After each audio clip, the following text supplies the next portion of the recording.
परत लोक नोकरीचा जॉबचं निवडतात पण मी शेती निवडली आणि त्या शेतीमध्ये वेगवेगळे प्रयोग करत आलो.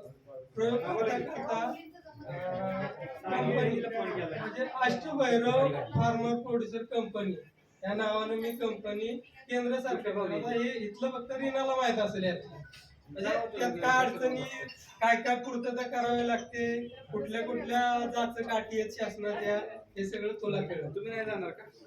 तर ती कंपनी उभी केली.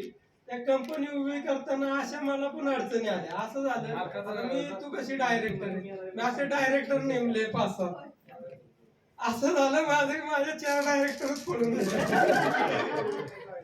आता काय करणार पण मला जी शिक्षा मिळालेली नव्हती की सगळं संपल्यानंतर चालू होतं ते माझ्या कामी आला तो अनुभव आणि नव्यानं परत सगळं चालू झालं.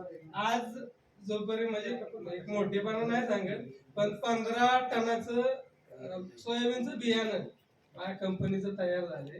कमीत कमी 15 लाखाची तरी त्याच्यात उलाढाल होईल म्हणजे ह्या वर्षी. आणि सगळं आणि कसं होतं सुरुवातीला काय माहिती वगैरे नव्हती. मध्यंतरी मला पुण्याला ट्रेनिंगचा विषय आला. तिथं स्टेट लेवलची लोक भेटले त्यातून ते कंपनीचं गायडन्स वगैरे सगळं चालू झालं. आता सगळं म्हणजे व्यवस्थित सगळं व्यवस्थितपणे चालू आहे. आता आजचा दिवस ना मी आयुष्यात कधीच विसरू शकणार नाही. कारण की एकतर काय आलं कुणाची भेट नाही कधी भेटली समजा रुपाली ह्या 2 मला रुपाली भेटायच्या सविता तर कधी नाही लंका भेटायची राजश्री भेटायची ह्या बोपेगावच्या यांचं तर कधी शाळेत असताना पण कधी बोललो आम्ही म्हणजे आम्ही काय बोलणार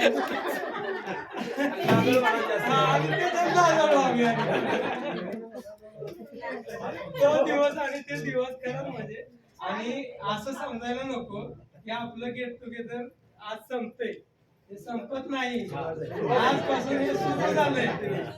आणि माझी अशी अपेक्षा आहे दरवर्षी नाही जमलं तर दर 2 वर्षानं किंवा दर 3 वर्षानं वर्षातून एकदा हा कार्यक्रम झाला पाहिजे. आणि प्रत्येक वेळेस काय करायचं सगळं आता कसं जरा नियोजनात झालं सुरेश आणि निलेश ह्या दोघांचं मत विक्रमचं पण आहेच पण ह्या दोघांनी भरपूर कारण ह्या दोघांनी पहिला विषय मांडला ना तर पहिलं मत आलं हा कार्यक्रम काय याच्यापेक्षा लय मोठे मोठे कार्यक्रम केले. हा काही छोटे काही कार्यक्रम पण हा कार्यक्रम असा आहे की एखाद्या लग्न नको एखादा मोठा सत्कार नको पण हा कार्यक्रम माझ्या आयुष्यातला तर सगळ्यात महत्वाचा कार्यक्रम आहे. तर मी पुन्हा नीलू सुरेश आणि विक्रम यांचं मी धन्यवाद मानेन की त्यांनी आम्हाला ही संधी दिली हा कार्यक्रम इथं पूर्ण करायला. कारण हे नियोजन करणं काही साधं नाही. तुम्ही आपलं पैसे दिले की झाला मोकळा कधी अरे हा आला नाही आता मी सकाळपासून बघतोय काय तुमचं नियोजन आहे 11 वाजले 12 वाजले अरे पण हे नियोजन करताना त्यांना किती त्रास झाला एकदा करून बघा म्हणजे कळेल. आणि बरं काय चुकलं असेल काय कोणाला शब्द गेला असेल मी नवीन समजून या एवढे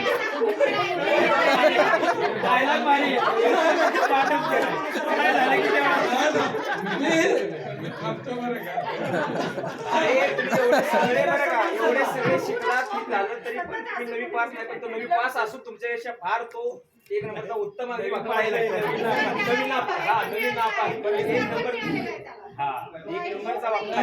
हे सगळं मित्र माझ्या मित्रांच्या साथीमुळे हे सगळं घडले. अदृश्यपणे तुमची शक्ती माझ्या मागे तुमचे गाणी वगैरे स्टेटस बघत होतो रुपालीचं ते देवाचं बघत होतो हे सगळं आपण तरी काहीतरी केलं पाहिजे ना. मला ही ऊर्जा मिळाली. रीनाचं बघत होतो रीनाचे म्हणजे मिस्टर फॉरेनरला याला जाऊन आले म्हणजे ह्या सगळ्या गोष्टी बघत होतो की शेतीतून एवढं सगळं होऊ शकतं. नोकरीतून सगळं वेळ आता सचिन चांगल्या पदावर विक्रम चांगल्या पदावर सविता शिक्षक आहे पण आयुष्यात पैसा हे सर्वस्व नाही. आजचं जे क्षण मिळालेत ना मला ते कितीतरी लाख पटीनं महत्वाचे आणि ह्या क्षणाचा आणि तुम्हा सर्वांचा मी आयुष्यभर ऋणी राहील.